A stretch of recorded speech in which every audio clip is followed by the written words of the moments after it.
Hello everyone, Penros776 here on Dark Season, the only season of Aether raids with no Elamine in it. Here today, you may notice we still have Duo Dagger. That's because Ninjorrin was a bit of a pain being a cavalry unit to get to overlap properly with all this Pathfinder. I didn't change Chrom. We'll get back to that when I've changed Chrom. On the enemy team, Ola +3, Ascend Idan +1, Brave Edelgard +10, Air at +7, Myrrh +6, and Freya +5. They snipe my buildings with their catapult. Luckily, they don't seem to have any dual units to actually take advantage of that, which is good. Because otherwise that could have been a real problem. They're leading straight up front here with Brave Edelgard sitting there to... Yeah, see, that's what I'm gonna have fixed in the future, but right now, it doesn't matter because we're gonna obliterate this Brave Edelgard, who, being a fast safe unit, should really worry a bit more about armour effective damage. Duo Dagger takes out Myrrh.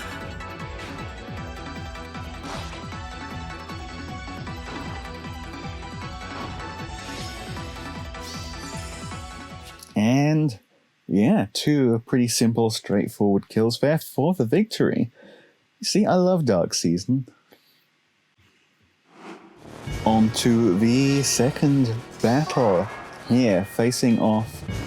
I still haven't changed Chrom, dang it, we'll come back. Fallen Edelgard +4, Yuri, Ash +1, Peony +1, Myrrh, and Ninjorrin.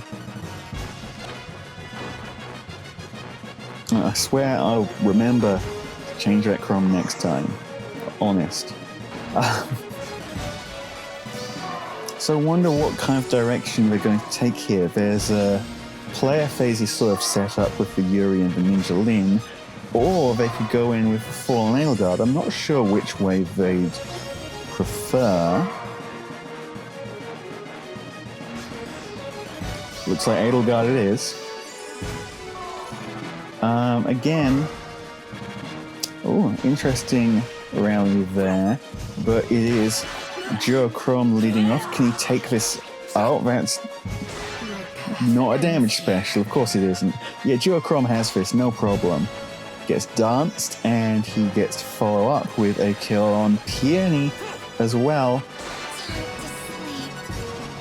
For the, you should really stop tanking this team with units that take armour effective damage. 2 victories in a row, great start. Now, rolling into the third battle, and guess what? You guessed it, attack speed. He's not getting... No, there we go, he's not getting rally attack speed anymore because it doesn't give him enough stats.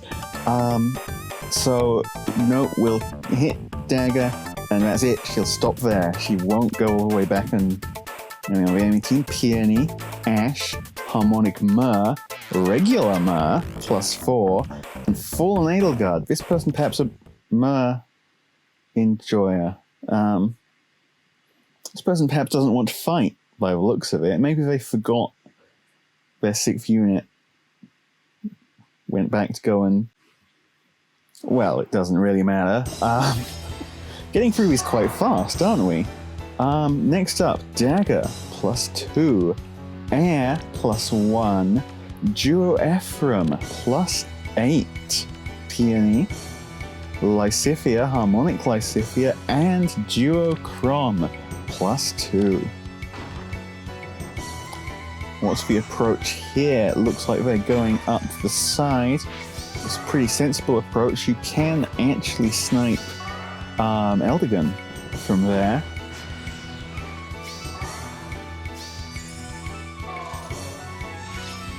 Plus also the healing tower, if that's relevant. It might not be, but it might also be. Looks like that's their plan at least. Well then I don't know how we're going to be able to follow that up. Good, smite in means that presumably they plan to Kanto back out. Edelgard's damage reduction can do a little bit, but not that much. If it was just a double, Edelgard would have this no problem, but the quad, no. And, yep, Kanto lets them pull back out, more or less. Yeah. Good 2 spaces out of range means they're a little less at risk of the classic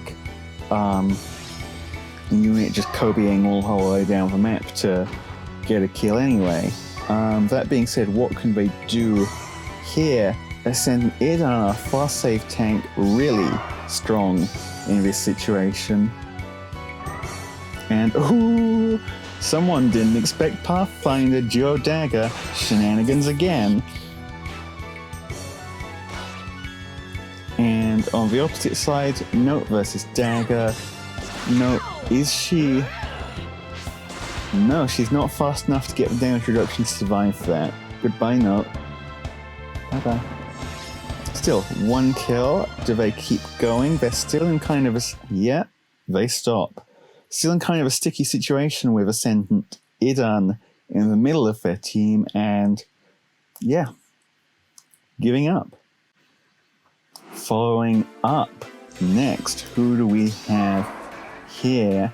Ooh, Brave Erica. Air, plus 10 with the Tamari. Ash at plus 2. Myrrh, plus 2. Ninjorrin, plus 10. And Legendary Azura, plus 5. So a fair bit of investment in this team. Very much a player phase offering here. And with those extra stats, can Ninjorrin get the kill here? Looks pretty... Ooh, not quite enough. Damage reduction is one heck of a beast. Backing out still, because they've got that safety fence, they go in turn 1, so the team gets locked down, they do get another shot at this, and this time...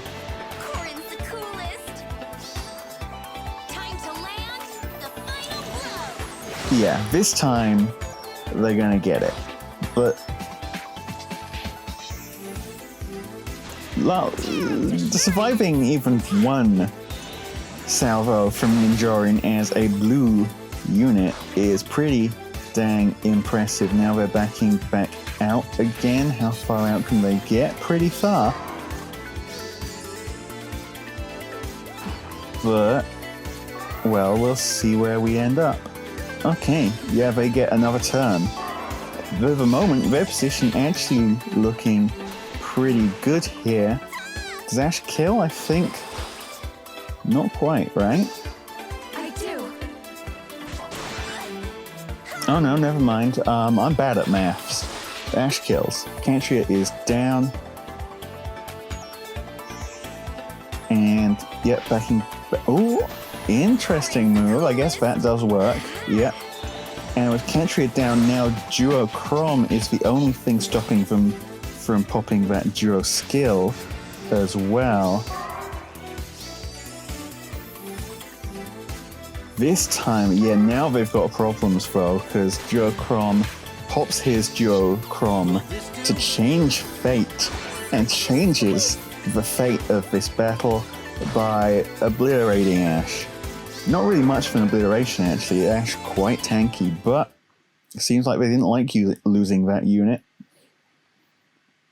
Enough to pull us off the victory. Very unpredictable unit, Duo Chrom. You've got to be careful around him. Next battle here, and it is... Ooh, Eitri, Legendary Azura, Peony, Lucina, Ash, and Freya. All unmerged. I almost forgot Lucina's name there, even though it's written like literally at the top of the screen. A Fire Emblem expert right here. Fire Emblem expert.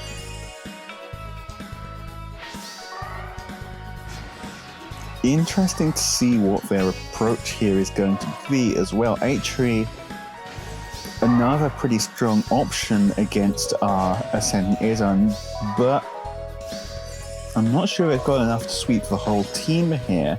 And when it comes down to it as well,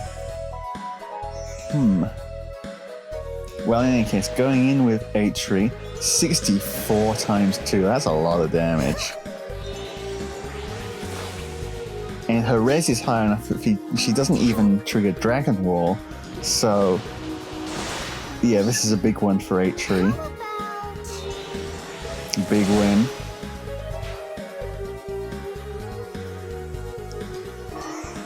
But besides tanking, Jordan wasn't really doing much for the rest of the team, so the question is now, how safe is their positioning?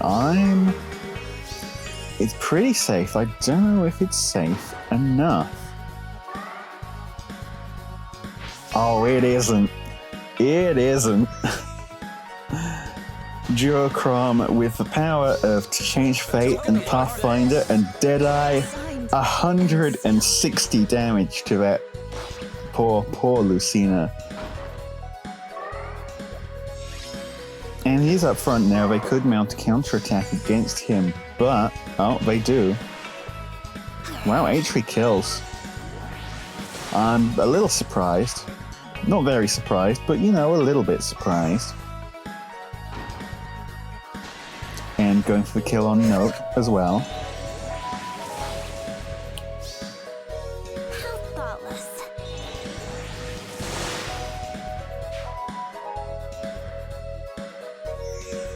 But from here, they've still got to be careful since it's a pretty awkward position with lots of Pathfinder, lots of... Okay, going this way. Oh, okay. Yeah, they've still got actually a pretty strong position here, it turns out. Pathfinder did play to their favor instead of getting them surprise death time again. And Cantria once again dying to ash. Do try to understand.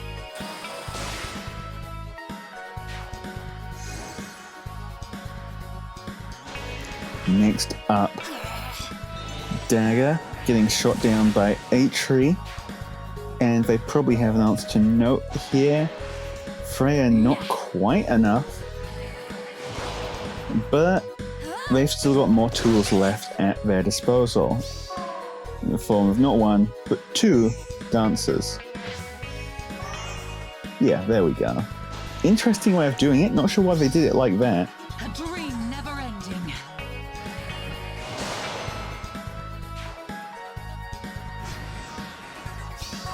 Now, the only question is, can they kill Edelgard? I'd be inclined to think that they can, because Eitri pretty strong.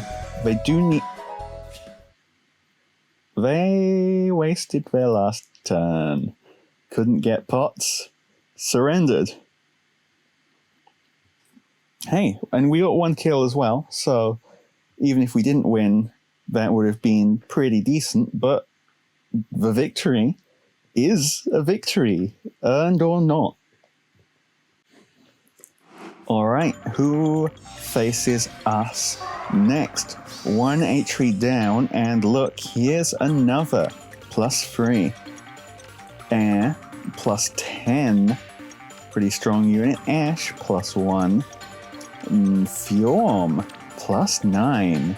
Ryoma, legendary Ryoma +6, and Peony +2. Interesting unit choice, not very common units here, but they're definitely units I would advise you not to underestimate. Fjorm can actually tank a lot of stuff, and legendary Ryoma is pretty wild. Eitri, we've seen beat our Idun before. This Eitri not quite able to pull off the same feat, but does nonetheless hit pretty dang hard. It's the Glimmer in return, but not enough to kill, especially through Eitri's damage reduction. Now they're backing off to a nice, safe distance. Is it safe enough? We'll see. Notes rallying down that way. Oh, to change fate. And fate has been changed for Deadeye. Ooh, that's a big one. Goodbye, Air.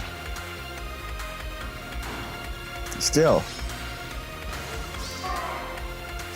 Only one unit down means that they can mount a counterattack. Eitri again able to kill Chrom. I'm wondering if I should change out Chrom's A slot. He hasn't really needed to do any close countering yet. So although the damage is nice, I feel like there could be a better slot filler for that. Dagger, pretty sure doesn't kill Ryoma here and is gonna get pretty heavily killed on the counterattack. Good choice of tanks on that side. And it looks like they're using Fjorm and Eitri here to take out the notes on the other side. Again, solid matchup there. Actually, Eitri going for Idan. How's that gonna line up? No longer alone. Well, she doesn't kill yet, but with the dance, perhaps. Yep, looks like she does. You shouldn't get in my way.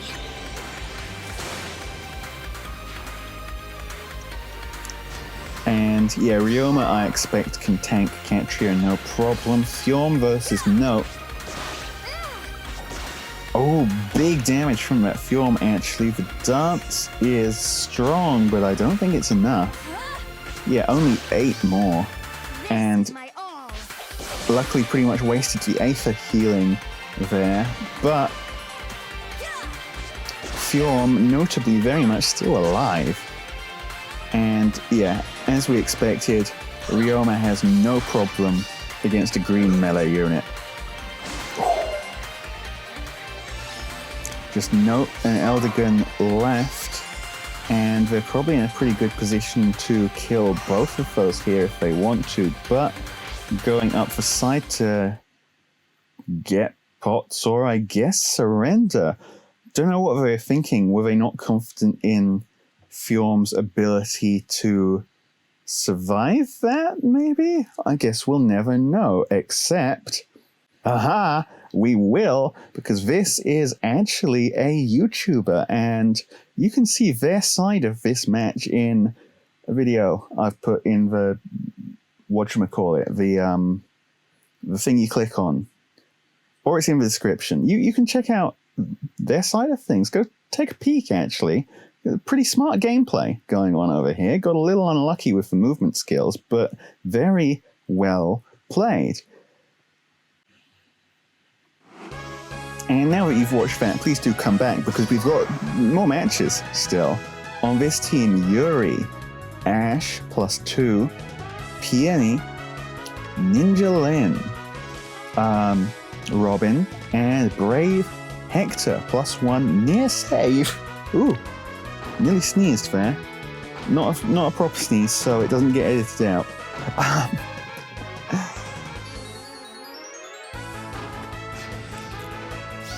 The Valentine's Robin, pretty strong unit, but again, having no real counterplay against armor-effective weapons, does struggle a little against the metagame here.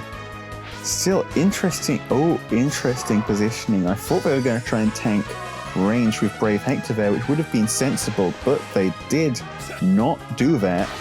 Instead, their Robin is getting obliterated by armor effective damage, exactly as I predicted. It is Catria now going in to attack Hector. She has Wind Sweep. You wouldn't believe it from all the things that have been able to counterattack her so far today, but she does, in fact, have Wind Sweep. And Note here able to get the finishing blow on Brave Hector.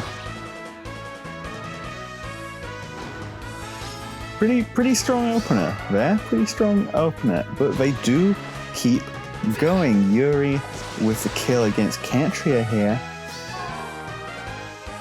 Backing away, but they decide to cut their losses. And that is a surrender. Lovely for us. We are so far unbeaten. It's time for the final battle. Speaking of, here it is. The final battle. And oh my goodness, what's this? We're looking at Harmonic Dorothea. Harmonic Dorothea, level 1 plus 1. Air at plus 5. Ash. Peony at plus 3. And Deirdre plus 1, who I'd almost think was brought specifically to counter this team. Also, that catapult has sniped our hindrance, and unlike last time, these harmonic units can absolutely shred with no hindrance shutting them down.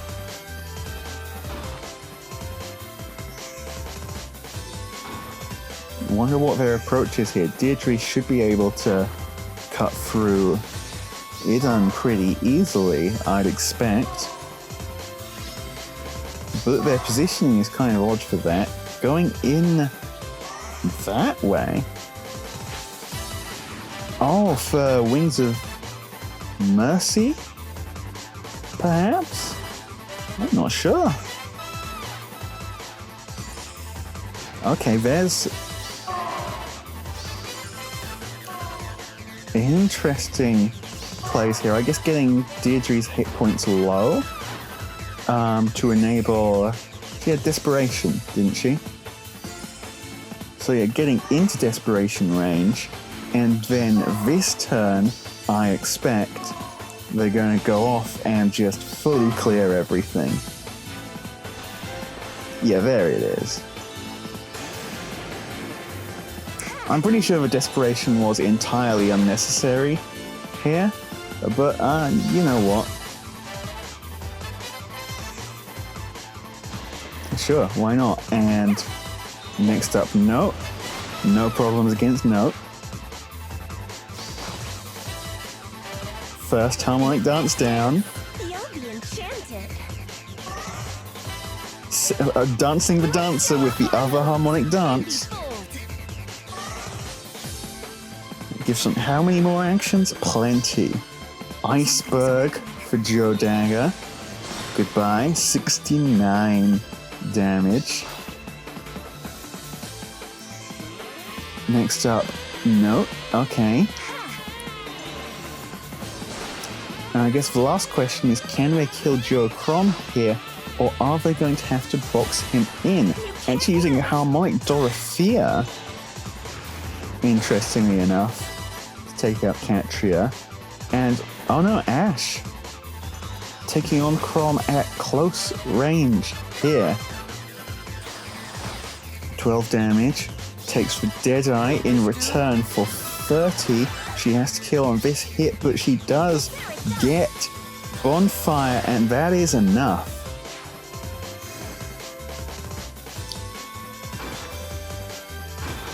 Only Edelgard left, but Peony's fast, and Edelgard does not double. He's also pretty fast, but not fast enough to double Peony. Or not fast enough to double this Peony. Anyway, finally, Deirdre. Yeah, so the lesson of this story is that Duo's hindrance is absolutely required to win matches. If you lose your duo hindrance, someone with this kind of team can just walk up to you and end the match right then, right there. Still pretty well played, but definitely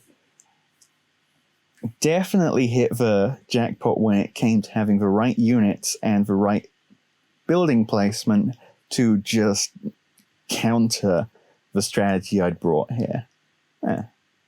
Well, if that's the only thing we lose to this season, I'm not complaining that much. I'm still complaining a little bit, but not that much. Thanks everyone for watching, and I will see you again in the future. Especially if you hit the subscribe button, which will make sure that I see you, because otherwise you might miss me. gotta get those subs somehow, right? See ya.